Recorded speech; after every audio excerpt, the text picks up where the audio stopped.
What's up, YouTube? Today I'm going to show you how to make a Discord invite link that doesn't expire for your Discord server.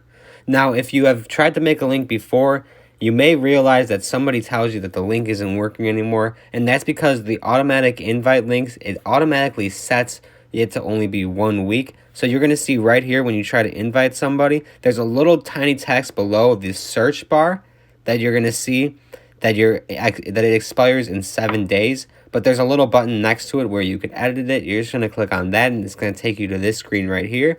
And then from here, there's all sorts of options for your link, but the second option below the invite channel, you're going to see the expire after, and then you're just going to hit never, and then from there, your link will never expire, and you could just copy and paste it, and then no matter where you post it, even if somebody comes across it in 3 years, they'll still be able to click on your link and join your Discord server.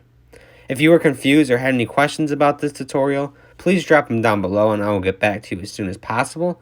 Otherwise, if you found this tutorial helpful, don't forget to like and subscribe and read that description down below. You wouldn't want to miss it.